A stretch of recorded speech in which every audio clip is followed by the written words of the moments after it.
In this week's episode, we talk about the importance of affinity groups, which are spaces for people with shared identities to safely unpack dynamics around oppression. Though it may feel counterintuitive, affinity spaces are actually important tools as we develop our liberatory consciousness. This is Jews Talk Racial Justice with April and Tracie, a weekly show hosted by April Baskin and Tracie Guy-Decker. In a complex world, change takes courage. Wholehearted relationships can keep us accountable. We recently were talking to, I can't remember exactly who the student was, but there was a student where affinity spaces came up, and we talked about the importance of affinity spaces. And I recently hosted an affinity space for white identified Jews. I thought maybe it would be useful for our listeners to hear a little bit more about why affinity spaces are beneficial. Like, yes, what's good about them? And how are they different from segregation from the 1950s? Exactly. Or even today? Exactly. Because I tell me if this is your experience. It's been my experience that whenever I say like, okay, so we're going to do affinity spaces, like there's at least one white person who's like, why are we doing that? Why are you segregating us? Like, I want to hear what the people of color in the room have to say. And like, it feels very uncomfortable, especially for the white folks, when they're first told that we're going to do that, if they've never encountered affinity spaces before. I don't know if you've had that experience. Yeah, well, I've experienced that a lot from many different people, especially as someone like who was facilitating affinity spaces 20 years ago. So I've heard all kinds of things. And what to me is interesting is that, well, one, I wanted to let you, I love affinity spaces. I can't remember if I've said it on the show before. I might say it 5 times on the show over the course of the show's duration. To me, affinity spaces are, to me, what cars were on that episode for Oprah, where she was like, and you get a car, and you get a car, and you get a car. Everybody gets a car, right? Like, I'm like, everybody deserves affinity spaces. I want multiple affinity spaces for every person. So the first thing I want to notice is that because of complicated dynamics around race and racism, and honestly, just a severe, intense lack of education and accurate education about race, people get really confused about this. And because of our country's history of segregation, they also get confused about it. But the first thing I want to say is we engage in mindful affinity spaces or it's not segregation, it's affinity spaces all the time. Like, often people are having that dispute as they're in an explicitly Jewish space, right? Like, occasionally some people are invited in, but if tons of people started coming out, we would feel like they were invading our space. Like, we want our time with our people to connect deeply and do something that's different than what we could do if half the group were Christian or Muslim. Now, sometimes we can occasionally do that, but and there are at times gendered, like or age wise, that there is a value that affinity space has, especially in the context of oppression. And the difference between segregation as we understand it and affinity spaces as teachers teach it is segregation is coming out of a polarized sense that people should be divided inherently and consistently and always, as opposed to we are working to undo the harm and damage that has been done by oppression.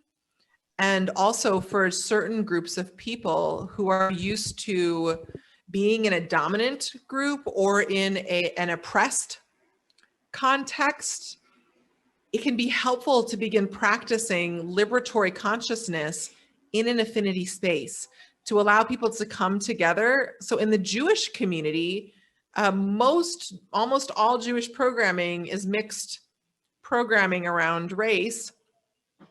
And right now, because of issues that we still need to address in our community, the fairly significant percentage of our community that are Jews of color don't feel included in Jewish life or have been turned off after so many years and so many experiences of racism, that right now our community is collectively, a lot of our community is collectively making meaningful efforts to shift this, which is great, but there aren't many Jews of color. So it's incredibly valuable, just like if there were only a few Jews in a town, or if there were only 12 Jews in a community that had hundreds of people, a minyan is useful. And I don't hear anyone saying, excuse me, that's religious segregation. You shouldn't be forming a minyan. You know, I explained it to a big group that I was leading when I did the 18 days, with a similar analogy with Jews, where I said, so imagine we worked at like the largest employer in our town. We all worked at the same place. And the town was the employer, say they had maybe, I don't know, 15% of the workforce was Jewish. And recently there've been a lot of sort of anti-Semitic microaggressions, right? Like people saying, talking about being Jewed down on a bargain, or making, gross, or making comments about, about Jews controlling the media or space lasers or whatever. All these things are lies. All these things are lies. Yes. Okay. Keep going. So imagine that's happening and we all work for the same company, and the management says that they want to do something about this and really like bring it out, like address it. Can you see how it might be useful to have a space where only the Jewish employees got together in order to talk about what it's felt like and how it's been, without having the people who were guilty of those microaggressions being able to overhear what they're saying? Yeah.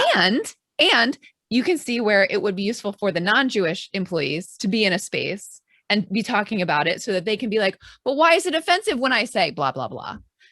And have a non-Jew tell them why that thing is offensive, so that the Jew doesn't have to be re-traumatized, the Jews in the room. And that seemed to really like help folks understand a little bit about what the power of an affinity space. Those are both negative. Both of those examples that I just gave of the power of the targeted affinity group and the non-targeted affinity group, they're pretty negative, I think. Those are my examples. And I think there are also positive but ones. I think it also comes from, I think that's part of the value of affinity space. One, because also positive things can happen, but they're necessary in part because harm has been done. Because if we lived in the utopia or semi-utopia that sometimes people erroneously claim we've achieved, then it most likely really wouldn't be necessary. And so that's another dynamic that shows up with this, is that certain people are resistant to it because they're in denial that there is suffering and oppression. So what were you about to say? So you wanted to say a little bit about positive stuff? I just was thinking about the power of it, well, especially for the targeted group. It's clear to me for the targeted group, when I think about myself as a woman, when I think about myself as a Jewish person, I can see how in the affinity space around the targeted identity, there could be a lot of power in like, for instance, the Jews of Color Mishpacha Project just had their Shabbaton recently. And and it was amazing. There were affinity spaces for Jews of color and for white Jews, but the services were open to all, but they were all explicitly led by Jews of color. And so having that opportunity for leadership that in the broader community maybe isn't there, like I can see how that also could be a really amazing positive benefit of affinity space for a targeted identity group.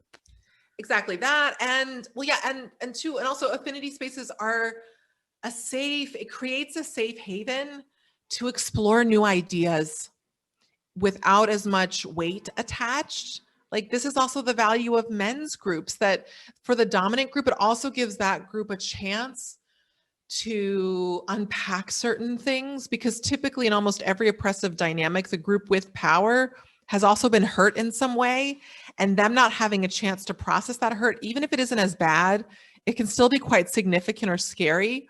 And so them having a space outside of the limelight, outside of the attention of the full community, to be vulnerable for different groups. And different groups take different processes depending upon the nature. Like a men's group, because they're mostly dominant group, might start out with actually just relaxing and having fun, or doing golfing or playing cards or something. But over time, as trust and safety is built, there may be a space for them to start to say,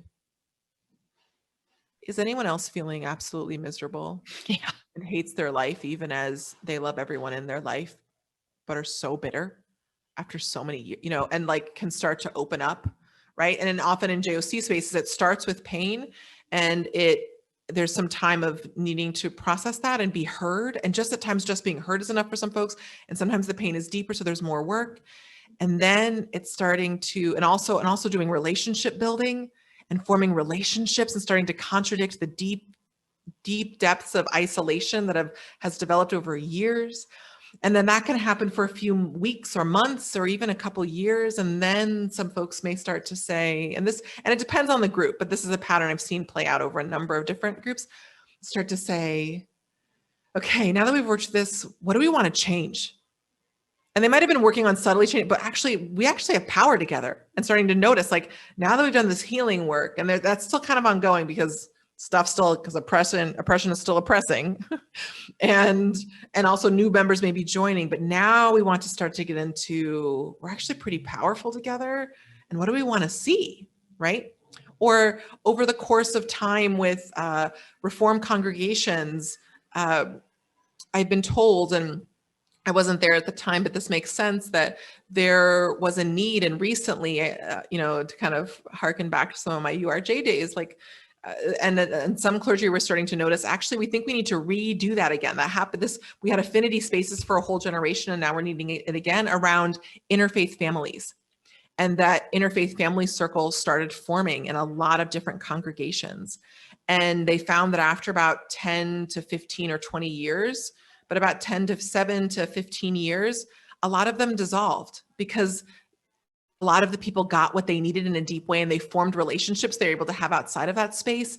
And they were able to advocate in different ways and get some of the things they needed and meet their needs, that they were able to integrate it back into the community. And so depending upon the depth, and now the targeting that interfaith family receives is different than hundreds of years of racism, right? So depending upon the subject, there are ways in which at times affinity space within a given thing, a given issue or identity can be a short-lived thing or an extended forever thing, or some people or communities who say, actually, the pain and the oppression is so bad in other contexts, I actually want to have this be much of my life, right?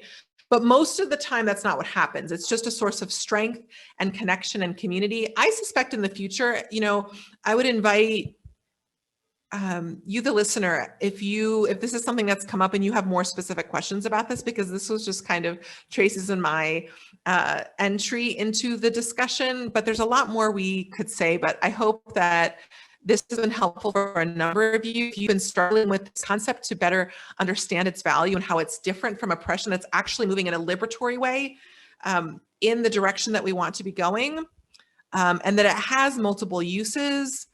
And for those of you who are on board too, that perhaps maybe some of the metaphors or examples we've shared can help you if and when you confront resistance to the valuable, ever wonderful affinity space resource. So with that, I wish you a wonderful rest of your week whenever you're listening to this, a wonderful Shabbat if you're listening to it on Shabbat, and we'll see you next time. Thanks for tuning in. Our show's theme music was composed by Elliot Hammer. You can find this track and other beats on Instagram at Elliot Hammer. If this episode resonated with you, please share it and subscribe. To join the conversation, visit JewsTalkRacialJustice.com, where you can send us a question or suggestion, access our show notes, and learn more about our team. Take care until next time, and stay humble and keep going.